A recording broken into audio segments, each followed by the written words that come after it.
Assalamualaikum warahmatullahi wabarakatuh.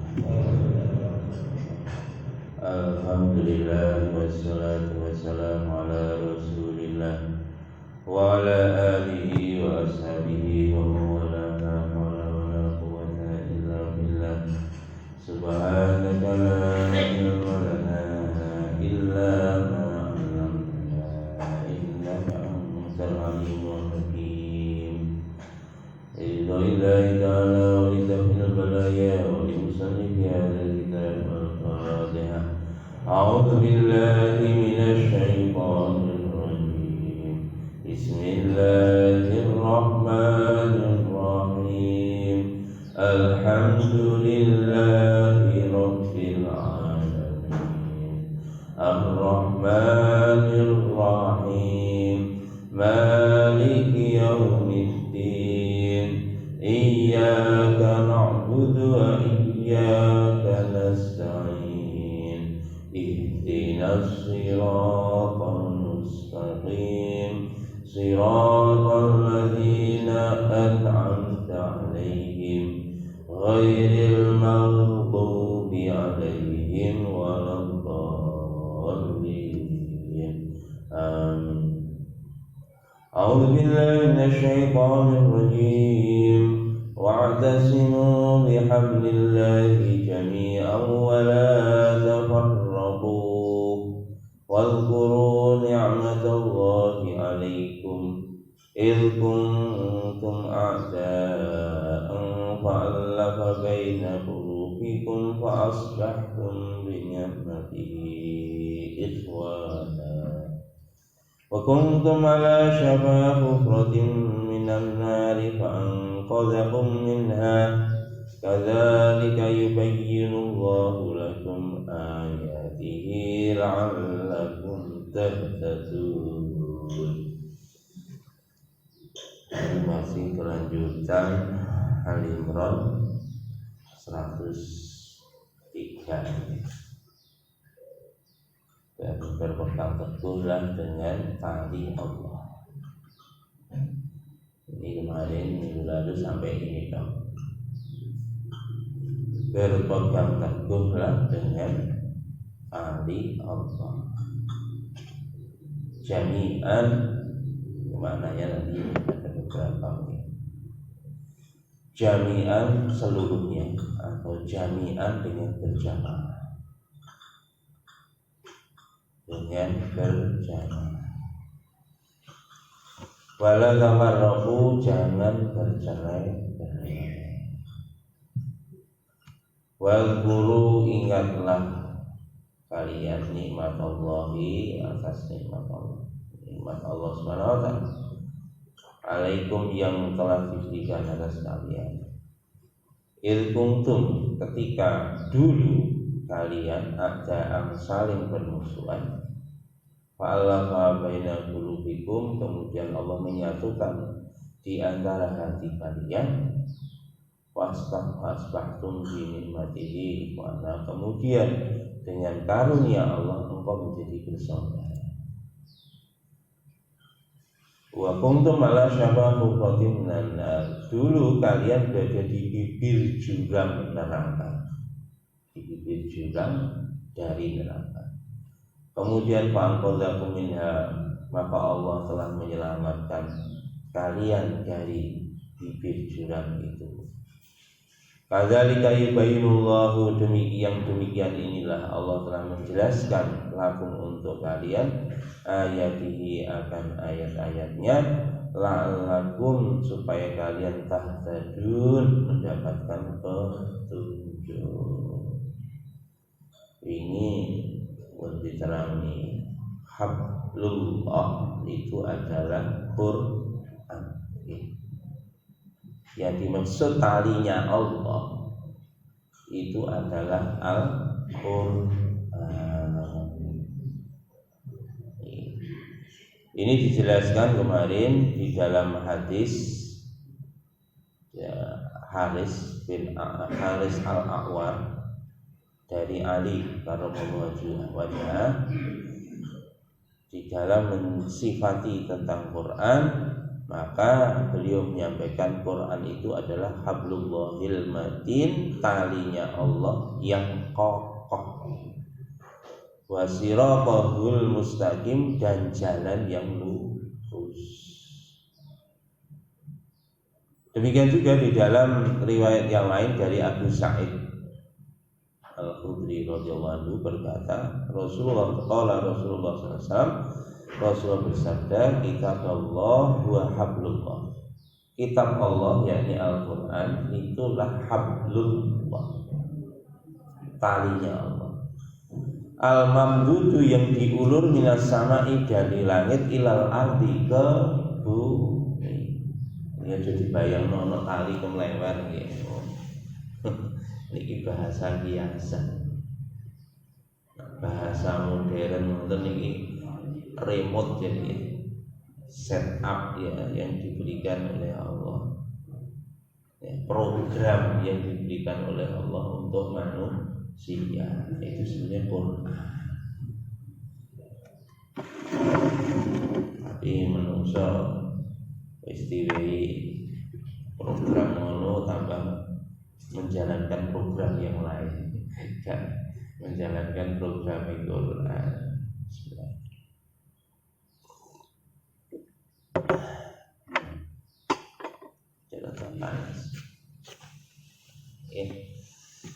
Maksudnya adalah bahwa Quran itu adalah petunjuk langsung dari Allah Subhanahu wa Ta'ala. Pun lagi tentang hablullah ini, an Abdullah radhiyallahu anhu. Abdullah radhiyallahu anhu berkata, qala Rasulullah SAW, inna hadzal Qur'an huwa hablullahil matin. Jadi dari Abdullah radhiyallahu anhu berkata, Rasulullah SAW sabda, sesungguhnya ini Al-Quran adalah talinya Allah yang kokoh. Makanya ini tali yang kokoh. Jenenge nak urip niki cekelano tali sing gak bakal pedhot. Ini ku Al-Quran. Makanya nek enten napa-napa sing digondeli Quran, aja gondelan liyane. Gondelan liyane bahaya. Gondelan duit, ya duitnya kadang-kadang ngono, kadang-kadang ngono. Gondelan pangkat kadang-kadang ngono, kadang-kadang ora. Makanya gondelan itu dengan Al-Quran. Wa huwa nurul mubin. Quran itu adalah cahaya yang jelas. Makanya nak maca Quran ini jadi wis jelas cetha mawelo-welo. Sing menjadikan samar itu kita. Jadi melok Quran marai repot. Astagfirullahaladzim. Wong melok Quran iku alim. Ngoten niku. Soalnya nopo nak jadi Quran, dunia itu kecil, dunia itu hina, dunia itu sedikit, dunia itu bangkai. Itu nak jadi ini Quran. Tapi kenyataannya dunia itu hijau dan manis. Dan ini sudah dijelaskan dengan begitu jelasnya begitu. Kayaknya gak nurut kalau Quran. Padahal itu cahaya yang terang benderang, jelas. Kalau ada apa-apa yang Quran wasta'inu bisabri wassalah. Nek masalah cari pertolongan pada Allah dengan sabar dan sabar. Nyatane nek masalah ora cekelan Quran. Nek masalah sing dicekel nggih mbok pirang. Jo sampai nek wong kali jujan ngene nek masalah moro ning dukun. Jangan logikane wis ra masuk. Piye ngarepan kula kan nggih enten to. Kula niki ya wong kok teko gemrutuk lho dukune dhewe lho menyelesaikan masalahnya sendiri iki gak iso. Mbah aku cek itu gak cek jaluk sogean lah yo. Baik sing dijaluki ya rasuk. Jadi nggak bisa menyelesaikan dirinya sendiri. Wa huwa syifaa'un nafi'un, dan Quran itu adalah obat yang bermanfaat. Quran itu wa nunazzilu, ngene Quran kan wa nunazzilu minal Qur'ani ma huwa syifaa'un wa rahmatul lil mu'minina wa la yazidul zalimina illa khasara. Quran itu obat. Makanya yang corona, ngusir corona ning omah bendina jenengan ojo pedhot maca Quran. Melayu corona kok wae sampe. Ya wae kok nak tetap kena ya apa? Tak apa kan tetap kena. Insya Allah dengan Quran nanti kita akan dijaga oleh Allah. Rumusnya Quran pun. Ismatun liman tamasaka bihi, dan benteng bagi orang yang berpegang teguh kepadanya. Quran itu benteng. Jadi memproteksi kita dari bahaya dunia dan bahaya akhirat. Pun mau ceklan Quran mesti sama 1000%, kali mau 1000, 1.000.000%. Nak mau nyekel Quran selamat dunia, selamat akhirat. Nyekel Quran berarti gak mati, ya mati, tapi dijogo kali Allah. Akhirat mesti ditempatkan di tempat yang terpuji. Wa najatun liman ittaba'ahu, dan penyelamat bagi yang mengikutinya. Sapa wae sing melok Quran selamat. Anane urip niku waliyane kok. Lekone kok soalé nopo gak melok Quran.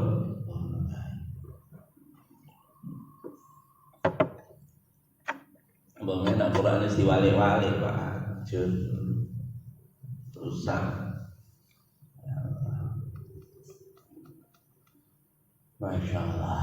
Niki terus yang disebut dengan hablullah, ya wa tasimu, berpegang teguhlah dengan tali Allah. Niki diriwayatkan lagi Al-A'mash an Abi Wa'il qala Abdullah inna hadza sirati muhtadilun yaquluhu syayatin. Ini dari Abdullah radhiyallahu anhu, sesungguhnya jalan ini yakni hablullah, jalan ini yakni hablullah itu muhtadhirun, tempat lalu lalang. Jadi talinya Allah, jalan yang lurus yakni Quran itu tempat lalu lalang.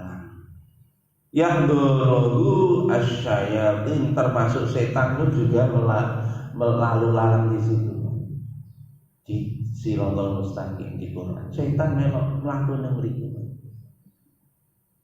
Ya Abdullah, wahai Abdullah, hadzal thariq, wahai Abdullah, ini jalan. Halumma ila thariqi, marilah kita menuju jalan Al-Quran. Faktasimu, dan berpegang teguhlah bihablillahi, dengan talinya Allah. Fa inna hablallahil Qur'an, sesungguhnya tali Allah Qur'an. Coba Nabi menyampaikan begitu. Jadi Quran itu jalan sing dilewati wong, termasuk sing lewat niku setan.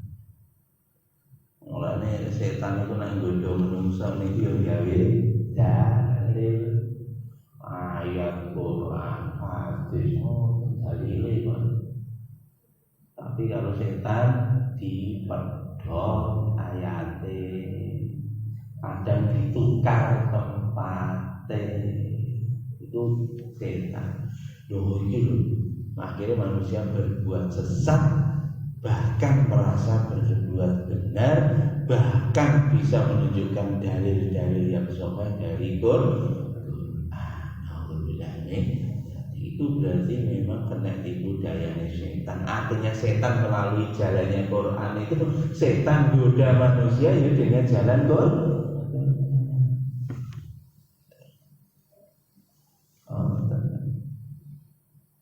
wadon gak poso godane setan kowe kan loro mamkana maridun hau ala safari loro padahal lorone paku loro itu ngoten niku lho niku langsung dalile iki metu ngoten niku tipu daya setan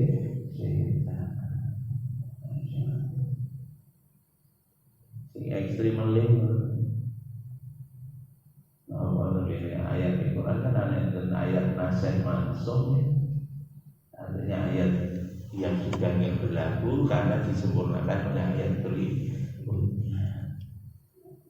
Yas'alunaka 'anil khamri wal maisir, katakanlah apabila orang yang bertanya kepadamu tentang khamr, tentang minuman keras, wal maisir, dan mengundi nasib, kul namihima, kul katakanlah Muhammad bahwa mudorotnya lebih banyak dari manfaatnya.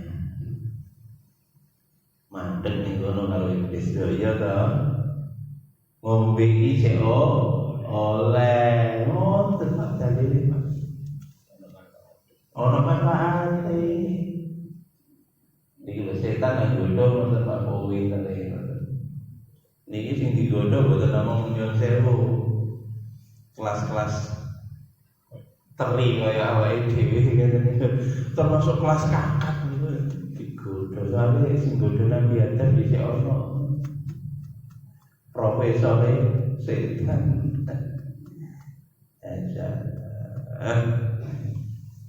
Nang jenenge Nyai Hawa mawon terpengaruh karo godane iblis. Masyaallah.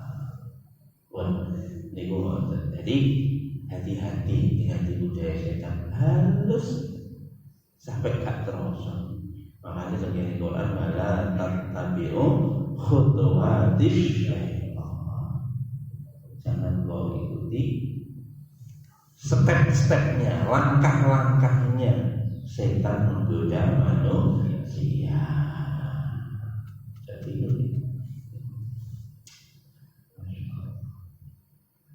Imam Ghazali kuncinya situ. Jadi wong iku cinta dunia kata Imam Ghazali ini. Andai kan seluruh dunia mau menyesatkan dia, maka nama wong itu tidak ada cinta dunia di dalam hatinya. Andai kan seluruh manusia mau menyesatkan dia tidak akan tersesat. Tetapi kalau orang sudah cinta dunia, seluruh dunia mau memberikan petunjuk pada dia tetap di dalam kesesatan. Ini kunci dan yang tiga Imam Ghazali.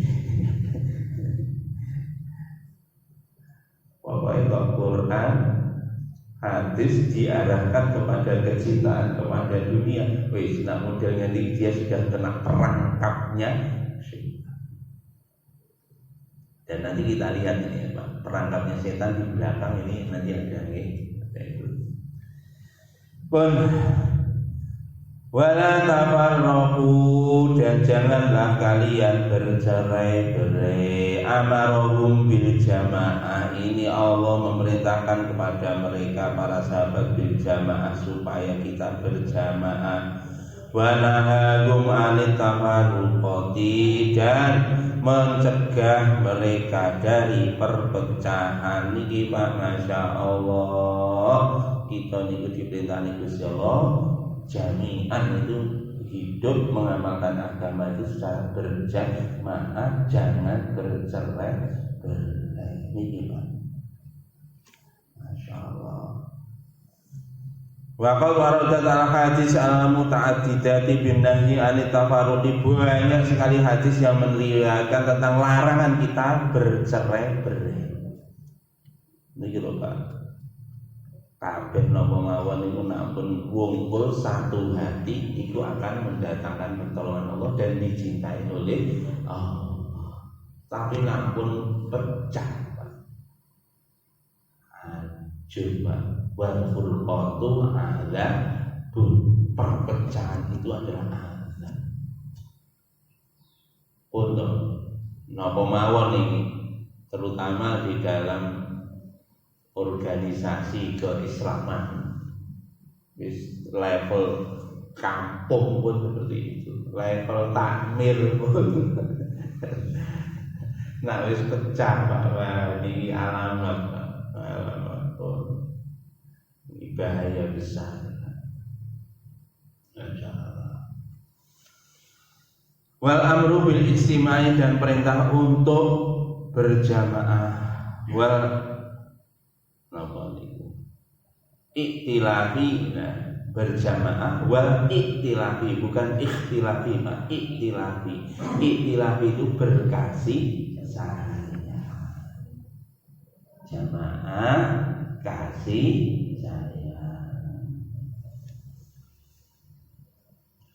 kama fi sahih Muslim di dalam hadis sahih Muslim, hadis Sahal bin Abi Shalih an Nabi Hurairah anna Rasulullah sallallahu inna Allah yardha lakum salasan. Sesungguhnya Allah meridhoi 3 perkara. Allah ridho pada 3 kelakuan, 3 perkara.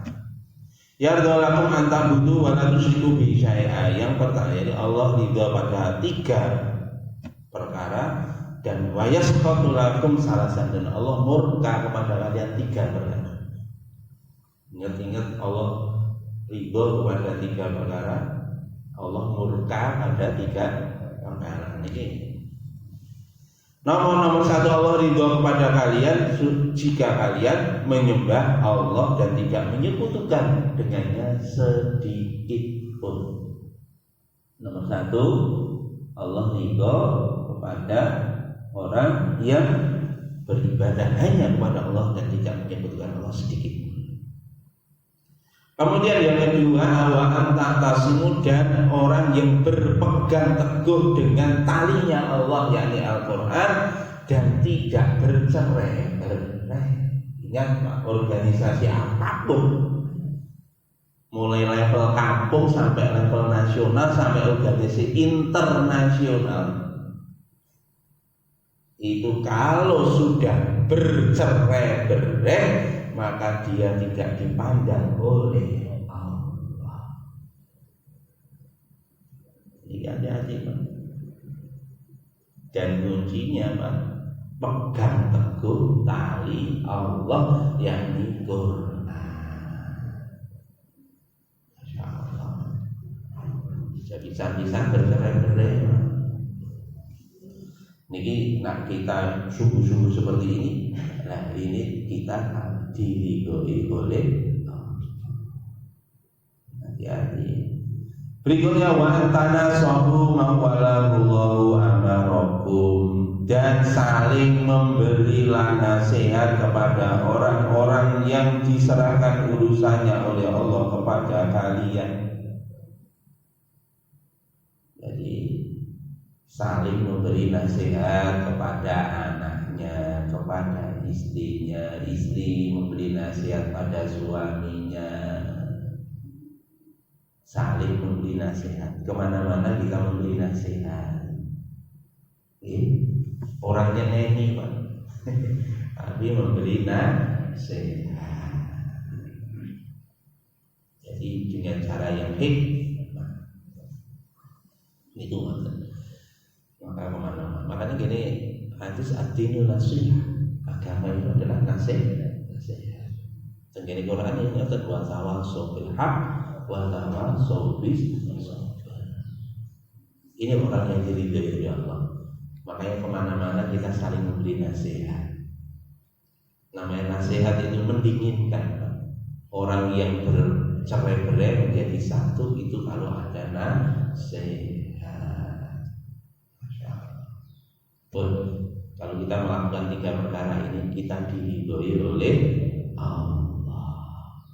Wa yasfatu lakum salasan, dan Allah murka kepada 3 perkara. Yang pertama, qila wa qala. Ini Pak, qila wa qala. Napa qila wa qala? Qila wa qala itu, qila itu katanya, qala mengatakan. wong sing kakean wingi jadi provokator, jadi tukang gosip niku kila. Tukang menyebarkan berita sing urung jelas. Sampeyan iki sapa wonge kulino sarset iku lho gak sadar menyebabkan kita dimurkai Allah. Soalnya berita orang jelas Pak, wis di-share. Kadang-kadang ketoknya wapi Pak, lemon menurunkan kolesterol, langsung di-share Pak. Sing di-share aslinya duwe romah. Ya mbene lemon jebret kelepek lah ngoten niku Pak. Kelihatannya maunya itu baik Pak. Tapi kadang-kadang ditelan mentah-mentah akhirnya Masya Allah. Makanya hati-hati nih orang yang menyebarkan berita yang tidak jelas. Itu orang yang dimurkai oleh Allah. Wadang lho Pak, lagi ngrungokne ceramah ngeten iki. Koyok ya seolah-olah sudah dia bisa mewakili yang ngomong tadi. Padahal sing dikrungokne iku mau gak toto Pak. Masyaallah. Ceramah sego rawon itu halal. Mari ngono nek ngrungokne karo ngantuk-ngantuk, segawon itu halal. Hancur. Napa segawon niku? Asukir segawon niku. Nggih ngoten niku. Mulane nek urung genah tenan iku aja diomong. Bahkan seperti kemarin walaupun ada bukti kelihatan di depan mata, kalau belum clear aja diceritakno. Nyai Aisyah mlaku bareng-bareng karo Sofwan. Malam pisan. Semalam suntuk sampai siang. Iku nak cara hitungan logika anu semua. Iki anu sudah anu dan anu. Mulane ngoten niku ojo gempang-gempang nek provokasi. Kila wa kola, orang yang menyebarkan berita itulah yang dimurkai oleh orang yang hati-hati nge-share berita gak kerasa. Makanya niki kita Pak gara-gara ono WA niki coronane gak entek soalnya niku murka Allah di seluruh dunia. Soalnya bahwa kabeh nyebarno berita bohong. Jelas nih Pak, setelah ramainya sosial media itu ujian Gusti Allah orang entek. Ya napa wis. Wak. Insyaallah. Ini berita bahwa satu bayi selamat dari korban Sriwijaya Air. Tiba itu bayi korban yang Sriwijaya meledak tiba kapal tenggelam di mana gitu, ada yang bayi selamat. Lalu korban selamat bayi ini gaya pelampung, lalu meledak hanya dalam beberapa detik sempat atau gaya pelampung. Ya ngono-ngono Pak, di-share disertai dengan bukti video, ya orang mantap Pak. Ngono wis di-share kalau ngidul kita mulai. Dan ngono kuasa Allah kelihatannya memang bagus ya, kuasa Allah. Wah, bayi selamat kelihatannya mau meningkatkan iman, begitu ketahuan bohong. Padahal dia tadi atas nama Allah, atas nama Quran. Dan ini Pak, Allah menghina Quran. Kelihatannya informasinya bagus, tapi ternyata begitu dicek informasinya hoax. Pun hati-hati ya coba nyebar hoax itu dimurkai oleh Allah SWT. Nomor 2, wa kasratu su'ali nomor loro wong kakean takok. Ya dewe hati-hati coba kalian takok oleh nak memang boten ngertos. Iki soalnya kehancuran umat-umat terdahulu iki soalnya kakean takok. Allah perintahkan kepada Nabi Musa, kepada Bani Israel, antar bahu bakoro dikongkon beleh sapi. Takok sapi sing kaya apa? Padahal nak dilakoni beleh sapi ngono tok lak wis ta. Makanya coba kalian takok nak dawuh Gusti Allah ini rasa takok. Wis qalu samina wa kita dengar, kita takok. Coba kalian takok. Kadang pengajian takok ngeles bojone. Kadang takok itu bukan untuk dia, tapi untuk temannya, untuk orang lain. Kalau tanya betul, tanya. Kalau tidak tahu, supaya kita tahu setelah tanya diamalkan. Karena di dalam hadis yang lain diterangkan inna ahlaka ummati min qabli kasratu su'alihim wa ikhtilafuhum ala anbiya'ihim. Nabi menyampaikan bahwa kehancuran umat-umat yang terdahulu itu karena banyak bertanya, ujung-ujungnya wa ikhtilafuhum ala anbiya'ihim, berbeda dengan yang diperintahkan oleh nabinya. Dia enggak sama, ikhtilaf, bahkan apa perintahnya Allah tidak dilakoni. Hukumnya nopo Pak? Haram, gak terima. Moro ustaz liyan hukumnya nopo Pak? Makruh. Cocok iki. Engko moro meneh ning kono. Hukumnya nopo Pak? Sunnah. Iki tambah mantep meneh.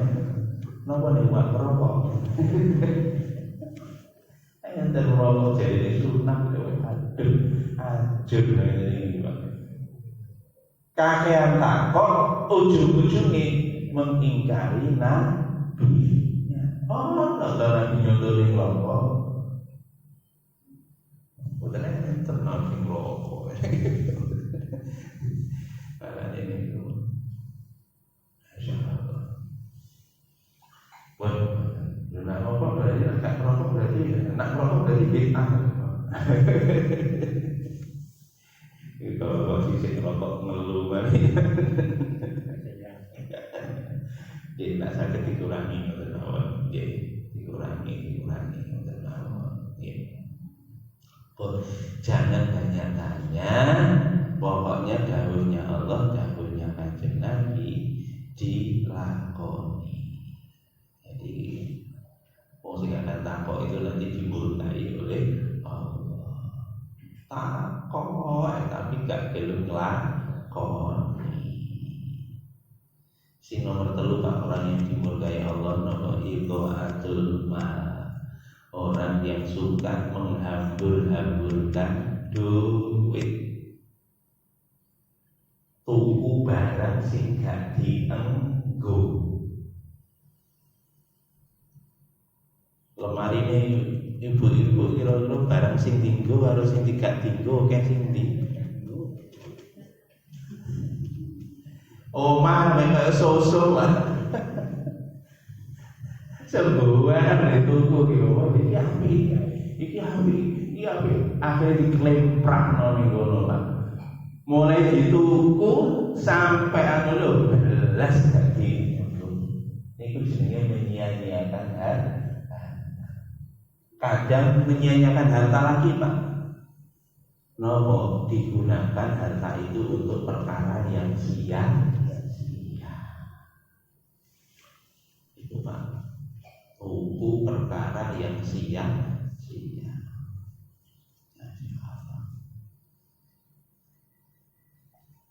Itu mau gak penak melihat.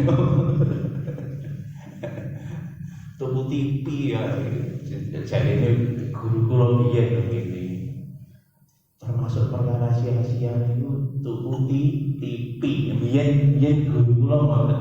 Kula nyamung galeni mawon. Waduh kan ini ngeluh kula tuku HP ya. Ya. Ini ketika di guru kula iki sia-sia. Masya Allah. Itu dimurkai Allah nanti.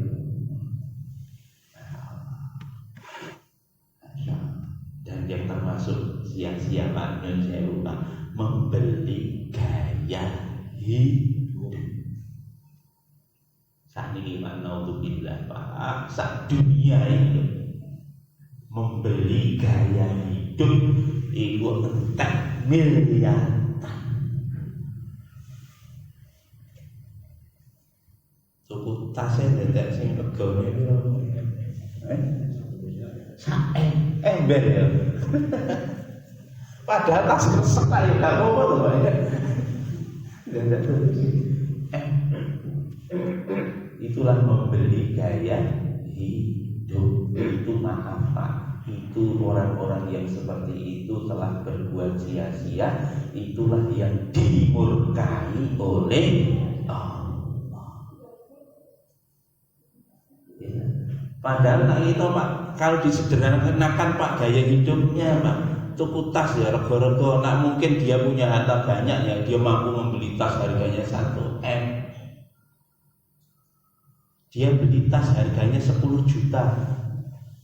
Sisanya disodakohno lah itu jempol 2. Oh teman, saat ini naudzubillah sudah termakan oleh iklan gaya hidup. Biasa naudzubillah dari coba melo-melo, coba melo-melo. Itulah dimurkai oleh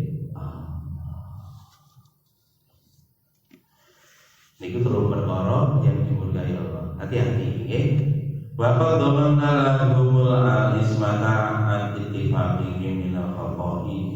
Jadi jaminannya Pak, bagi orang yang menjaga kesatuan hati ini akan dijauhkan dari kesalahan. Jadi kalau orang ini bersatu padu Pak, bersatu padu, kemudian tidak bercerai-berai, maka orang ini akan dijaga dari kesalahan. Itu maka ini penting Pak, jangan sampai berat. Nyonya Bu Pak, napa mawon termasuk urusan rumah tangga.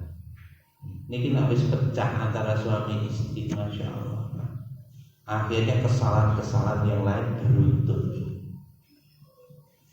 Jamaah masjid gitu, nak wis kadung pecah nanti menimbulkan kesalahan-kesalahan yang lain. Awal mulanya dari pecah mah ketemu tok niku ati wis mantep. Dosa lah, ya dosa mangkel. Padahal pondok-pondok dulu sesama muslim. Gara-gara mantep disalami gak gelem nyauri dosa meneh. Padahal wa idza itu bitahiyatik fahayu bi ahsanina. Begitu sing dimantel iki lara, jangan muga-muga tak bobo. Oke, astagfirullahaladzim. Dosa meneh. Gara-gara pecahin aja menimbulkan berbagai macam dampak-dampak dosa yang kita tidak pernah membayangkan sebelumnya. Pada biyen grubah-grubih ngalor ngidul nggih, ngalor ngidul grubah-grubih. Tiba-tiba kok begitu pecah Pak. Malih kaya sifat kopeng. Nauzubillah ini. Makanya ini hati-hati Pak. Jaga kesatuan hati. Kalau kita satu hati, ini akan dijaga dari kesalahan. Masya Allah. Wa khif alaihimul iftiraqu wal ikhtilaf, dan hati-hatilah, jauhkan kalian, takutlah kalian dan takutlah mereka dari perpecahan dan perbedaan pendapat. Masya Allah. Telah waqaf dari kami hadir ummah waqtaraku ala salah satu wasabina fil Quran. Niki Pak. Jadi Nabi SAW menyampaikan, Pak, nanti di akhir zaman umat ini sampai pecah menjadi 73 golongan. Minha firqatun najiyatun, sebagian dari 73 ada firqatun najiyah, yakni golongan yang selamat, ilal jannah, sampai neraka. Wa musallamatun min adzabinar, satu golongan saja yang dia akan selamat dari neraka dan dia akan masuk surga. Siapa mereka? Hum alladzina ma kana alaihi, yakni mereka adalah orang-orang yang mengikuti Nabi wa ashabihi, dan sahabatnya Nabi. Ya, aja diklaim niki Pak. Kelompokku lho ahli sunnah wal jamaah dhewe sing liyane gak. Lah yo ana kelompokmu iki ning Indonesia tok. Berarti sing mlebu swarga iki wong Indonesia. Wong Amerika gak bisa mlebu swarga mungkin. Wis dikapling karo wong Indonesia. Sing mazhab Syafi'i tok mlebu swarga. Mboten, Pak. Mazhab yang gak mlebu mboten. Hadis itu adalah orang yang mengikuti Nabi dan mengikuti sahabat. Sapa Pak? Ya sapa wae sak dunia sing melok Nabi, melok sahabat, inilah namanya ahli sunnah wal jamaah. Dan inilah golongan yang diselamatkan oleh Allah dari bahaya neraka, dan dia akan dimasukkan ke dalam surga. Itu sampai setengah 6 ya, pokoknya setengah 6. Terus lanjut dawuh Gusti Allah, wa qurun nikmatallahi alaikum id kuntum a'da'an fa'alafa baina qulubikum fa asbahtum bi ni'matihi iman. Ingatlah akan nikmat Allah yang dicurahkan atas kalian ketika dulu kamu dalam keadaan bermusuhan, kemudian Allah menyatukan di antara kalian akan hati kalian, sehingga kamu sekalian merasakan nikmatnya Allah berupa persaudaraan. Niki Pak, niki cerita tentang Qabilah Aus kali Khazraj.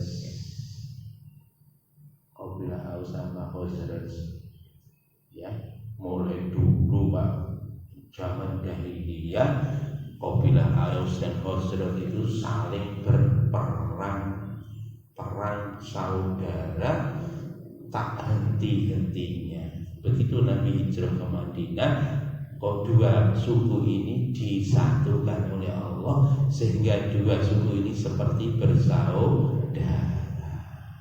Masya Allah, Masya Allah.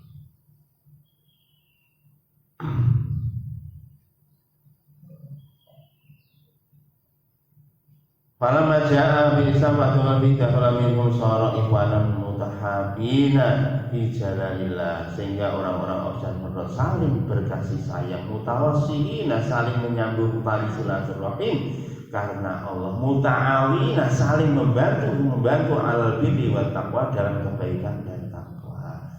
Maka inilah Allah berfirman, wallazi ayyadaka binasrihi wa bil mu'minin, dialah Allah Subhanahu wa taala yang menguatkan kamu wahai Muhammad dengan pertolongannya dan dengan orang yang beriman. Wa allafa baina qulubihim, dan Allah telah menyatukan hati mereka.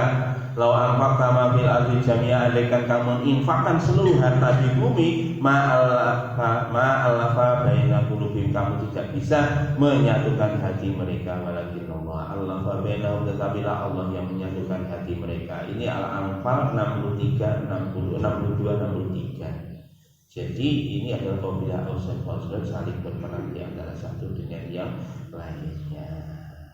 Dan ini Pak, ketika singkat cerita Pak memiliki diterangkan 10 menit. Jadi Qabilah Aus kali Khazraj ini Pak, begitu bersatu. Wong Yahudi itu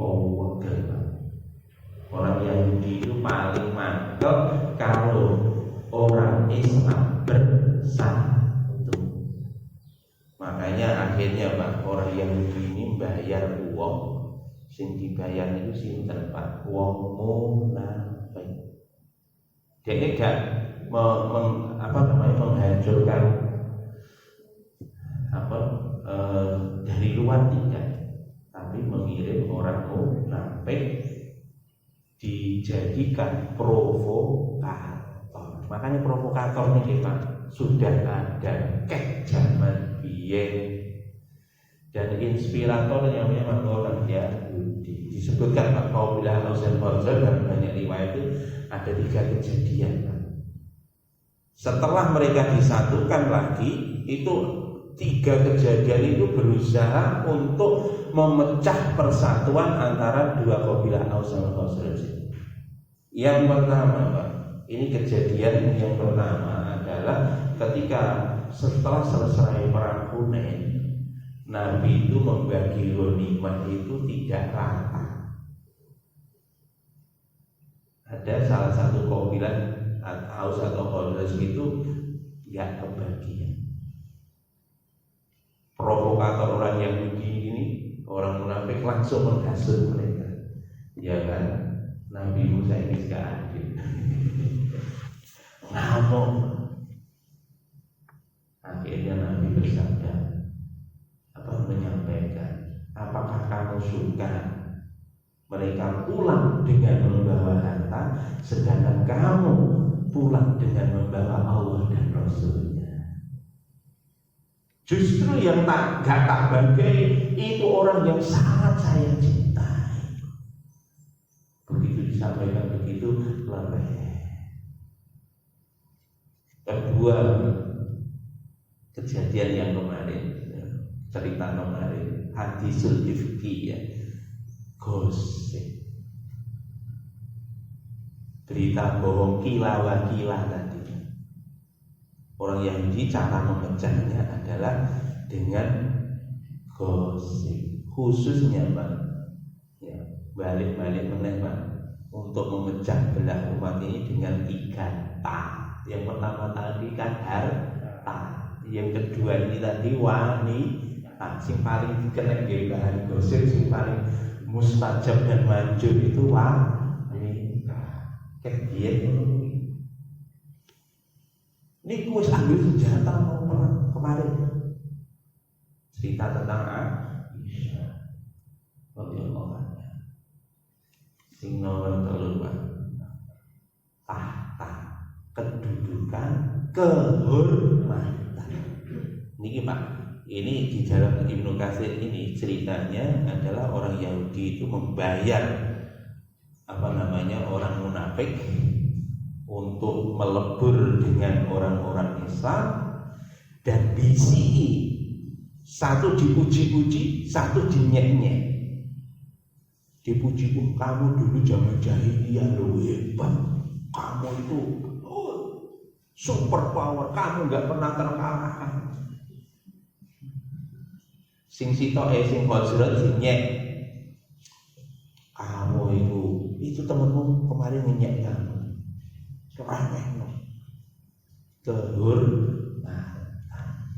Akhirnya termakan Pak Isu. Akhirnya 2 kabilah Aus keluarkan senjata semua, siap tempur.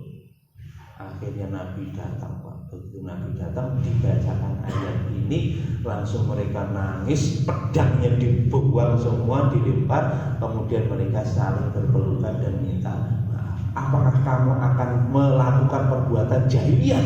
Kata Nabi, padahal aku masih hidup di sini. Langsung menangis semua. Makanya ini Pak, ini sampai hari kiamat, wong Yahudi, wong ini Pak, dia tidak akan mukul orang Islam sendiri, tapi menggunakan orang-orang yang ada di dalam, di kader. Tidak di Amerika, jalan-jalan, jalan-jalan dulu. Begitu pulang dari Amerika, maka mereka akan memecah belah umat ini. Dan sama Pak, teori belah bambu. Belah bambu, kenapa belah bambu Pak? Nah, belah bambu ini gampang, dipocok pucuke cret, diidek sing ngisor, ditarik sing ning pecah Pak. Niku mulai zaman modern ya nah divided head emperor pecah belah dan dijajah. Nah ini rumusnya sih gak yang Yahudi. Jadi itu seperti itu Bapak Ibu. Makanya hati-hati kita jangan terprovokasi. Kalau semua orang Islam saudara, dan ini Pak, nggak ada yang kebal dari provokasi, nggak ada yang kebal. Sampai tingkatannya para sahabat pun kena provokasi. Makanya ini hati-hati. Makanya sahabat pun sampai angkat senjata gara-gara kena provokasi.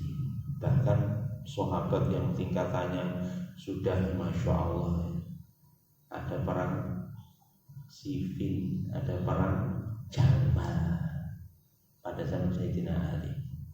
Di situ Sayyidina Ali berhadapan dengan Masya Allah, dengan Aisyah. Masya Allah, ibu mertuanya. Mantu berhadapan dengan ibu mertua. Beliau berdua Masya Allah sudah disucikan oleh Allah ya. Itu untuk pelajaran bagi kita semua. Tapi Bapak Ibu yang dirahmati Allah, kita jangan berbuat kesalahan yang sama.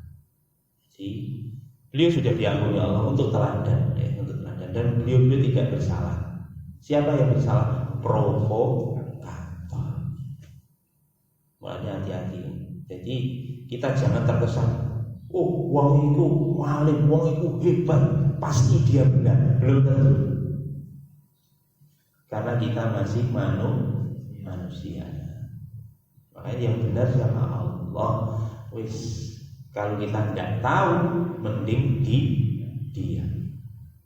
Ya, kalau kita tidak tahu perihal hal ikhwannya, mending kita diam. Dan jangan ngejudge, menghukumi seseorang. Oh kamu benar, kamu salah. Saya benar, kamu salah. Jangan. Kita tidak tahu. Yang benar nanti kalau sudah ketemu sama termasuk ikut ceritanya Sa'id bin Jubair itu ketika zaman Daulah Bani Umayyah beliau dieksekusi, ditanya, bagaimana pendapatmu Ali? Ali kalau membaca maksudnya di surga atau di neraka?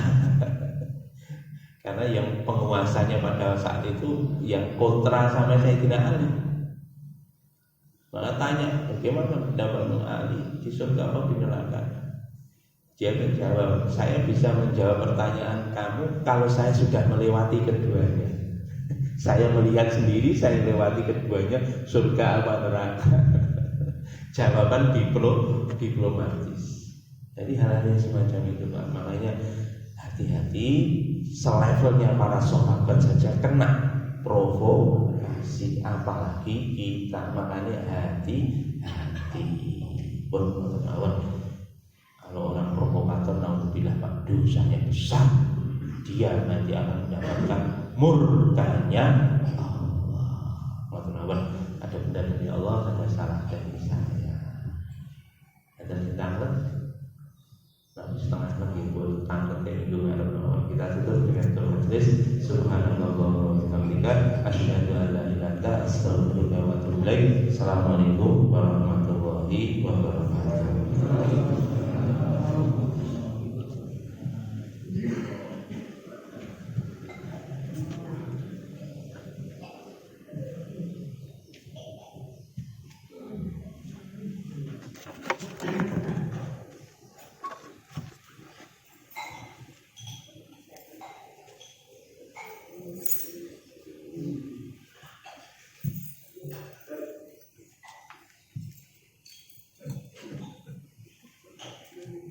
Masya Allah.